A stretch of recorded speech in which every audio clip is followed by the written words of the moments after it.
बाबा भीख की समस्त संततियों को हेमंत का प्यार भरा नमस्कार। प्यारे ग्रामवासियों, वाल्मीकि रामायण का एक दृश्य है कि जब लंका विजय हो गई है तब विभीषण के राज तिलक के लिए लक्ष्मण जी को भेजा गया। लक्ष्मण का मन स्वर्णमयी लंका की अद्भुत छटा को देखकर आह्लादित हो उठा और उन्होंने श्री राम से जाकर कहा कि कुछ दिन वह लंका में रहना चाहते हैं। इस पर भगवान श्री राम ने जवाब दिया कि अपि स्वर्णमयी लंका ना में लक्ष्मण रोचते जननी जन्मभूमिश्च स्वर्गादपि गर्यसी।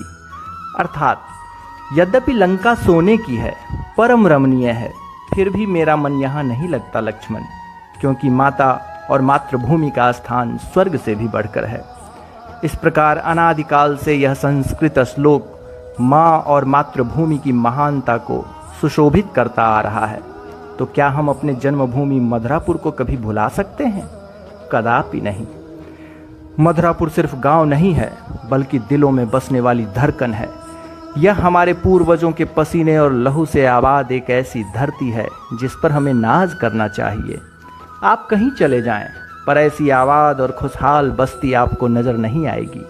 कहीं समृद्धि है तो सामाजिकता नहीं, कहीं सामाजिकता है तो समृद्धि नहीं, कहीं आधुनिकता है तो प्राचीनता नहीं, और कहीं प्राचीनता है तो आधुनिकता नहीं। लेकिन यकीन मानिए कि मधुरापुर धन धान्य से तो परिपूर्ण है ही, सामाजिक सहयोग में भी अद्भुत है। जिनको भी मधुरापुर की समृद्धि देखनी है वो चैत बैसाख के महीने में गांव के किसी घर के दरवाजे पर जाकर देख सकते हैं। और जिनको सामाजिक सहयोग की पड़ताल करनी है वो तीन टोलवा भोज में आमंत्रित हैं।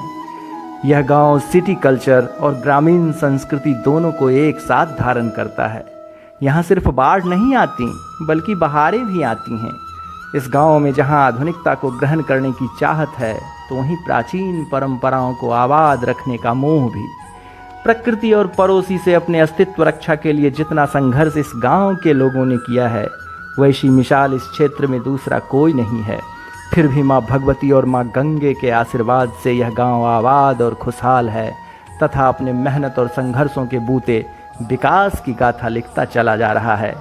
तो आखिर क्यों न हमें अपने गांव पर गौरव और अभिमान हो।